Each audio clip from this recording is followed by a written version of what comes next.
오늘 원수가 읽었던 누가복음 2장 8절에 보시면 이렇게 기록되어 있습니다. 그 지역의 목자들이 밤에 밖에서 자기 양떼를 지키더니 라고 했습니다. 지난주에도 잠깐 말씀드렸지만 목자는 그 당시 사회의 제일 하층 인물이었습니다. 우리 민족에게도, 우리 한민족에게도 불과 100여 년 전만 해도 양반, 중민, 중인, 상민, 그리고 하루배층인 천민들이 있었습니다. 이들 중 백정 같은 천민들은 호적이 없어서 인구조사에서도 제외되었고 거주 지역도 제한되어 있던 사람들이었습니다. 예수님이 태어날 당시 목자들도 그런 대우를 받던 사람들이었습니다. 또한 그들 자신도 하나님은 아마 우리 같은 천한 사람들은 사랑하지 않으실 거야 하는 두려운 마음을 가지고 살아가던 불쌍한 사람들이 바로 목자들이었습니다. 목자들은 밤낮으로 양들을 돌봅니다. 대화할 사람도 없습니다. 그저 양을 지켜보면서 무료한 시간을 보냅니다. 인생의 즐거움이란 그들과는 멀었습니다. 혹시 양무리를 떠나서 엉뚱한 곳으로 가는 양은 없는지, 맹수가 와서 잡아먹지는 않는지 온종일 그저 지켜보는 것이 이 목자들의 인생이었습니다. 별 의미 없고 무료한 그런 삶이었죠. 대부분의 사람들은 양떼를 지켜보는 목자들처럼 삶에 어떤 큰 변화 없이 무료한 인생을 살아갑니다. 그저 평범하고 평범한 삶을 우리는 보통 살아갑니다. 좀 더 건강하고 좀 더 활기차고 좀 더 나은 인생을 살고 싶은데 항상 뭔가 모자랍니다. 뭔가 하나 얻은 것 같으면 뭔가가 또 잃게 됩니다. 풍족해지려고 노력해도 애를 쓰지만 돈도, 시간도, 여유도, 건강도 항상 부족한 것이 우리들의 삶인 것만 같습니다. 때로는 고독하고 외로움도 느낍니다. 이렇게 사는 것이 내 인생의 전부인가? 이런 생각도 때로는 해보기도 합니다. 생로병사가 우리를 엄습하고 때로는 질병 때문에, 때로는 가족의 어려움 때문에 고통스러워서 눈물을 흘리며 힘들게 사는 것이 오늘 본문의 목자들의 인생이었고 또한 우리들의 인생이기도 합니다. 이런 사람들에게 갑자기 하나님의 천사가 나타납니다. 오늘 본문 10절을 보시면 천사가 목자들 찾아와 이렇게 외칩니다. 봐라, 내가 온 백성에게 미칠 큰 기쁨의 좋은 소식을 너희에게 전하노라. 이 큰 기쁨의 좋은 소식이 무엇이었습니까? 11절에 보니까요. 오늘 다윗의 동네에 너희를 위하여 구주가 나셨으니 곧 그리스도 주시니라 라고 말씀합니다. 사랑하는 성도님들, 이 땅에 우리를 위해 예수님께서 오신 것이 바로 큰 기쁨의 좋은 소식이라는 사실을 믿으십니까? 이 세상을 살아가고 있는 많은 사람들에게는 그들 나름대로의 기쁜 소식이라는 것들이 있을 겁니다.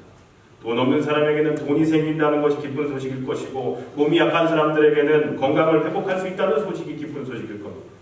공부하는 학생들에게는 좋은 성적이 났다는 것, 그것이 기쁜 소식일 것이고, 직장을 찾는 사람들에게는, 일을 찾는 사람들에게는 좋은 일자리, 좋은 직장을 얻는 것이 기쁜 소식일 겁니다. 그러나 이런 것들은 영원한 기쁨의 근원이 되지는 못합니다. 이러한 기쁨은 잠깐 시간이 흐르고 나면 더 이상 기쁜 소식이라 할 수 없기 때문입니다. 많은 분들이 영주권이나 시민권을 따보셨을 겁니다. 얼마나 그 영주권 따려고 몇 년을 애쓰십니까?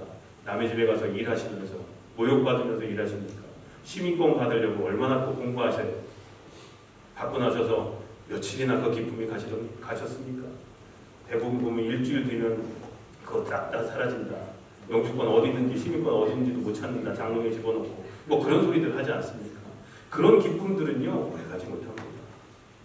그러나 성탄이 모든 사람들에게 큰 기쁨의 좋은 소식이 되는 진정한 이유는, 실제로 성탄은 세상이 하나님께로부터 가장 귀한 선물을 받은 날이기 때문입니다. 오늘 전사님도 그 말씀을 하셨는데, 그리고 그 선물이 그렇게 귀한 이유는 하나님 자신이 친히 선물이 되어 주셨기 때문입니다. 우리는 그 선물을 임마누엘이라고 부릅니다. 한번 따라해 보실까요? 임마누엘. 우리와 함께 하십니다. 선지자 이사야는 이렇게 예언합니다. 이사야서 9장 6절에 한 아기가 우리에게서 태어났다. 우리가 한 아들을 얻었다. 그는 우리의 통치자가 될 것이다. 그의 이름은 기묘자, 모사, 전능하신 하나님, 영존하시는 아버지, 평화의 왕이라고 불릴 것이다.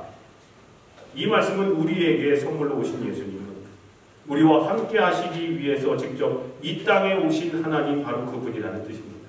성탄절에 우리가 기뻐해야 하는 이유가 바로 이겁니다. 하나님께서 우리에게 직접 선물로 오셨기 때문입니다. 그래서 우리는 그 선물을 우리와 함께 하시는 하나님 임마누엘이라고 부르는 것입니다. 한번 따라해 주실까요? 우리와 함께 하시는 하나님.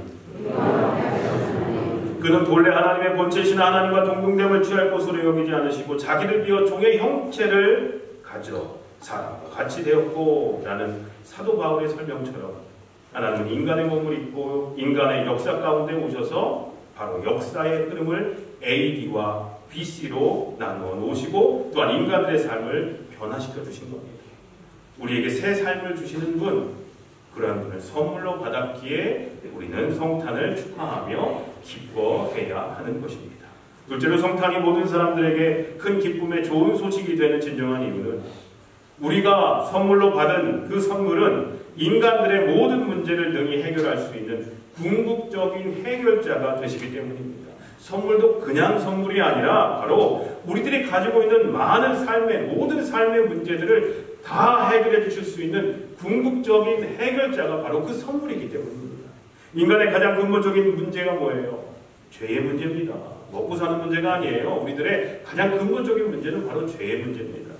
그런 죄의 문제를 해결해 주시기 위해서 그리고 죄 중에 있는 사람들을 위해 하나님은 구원자이신 예수님을 보내셨습니다. 어둠 속에 있는 사람들을 위해 하나님은 빛 대신 예수님을 보내주셨습니다.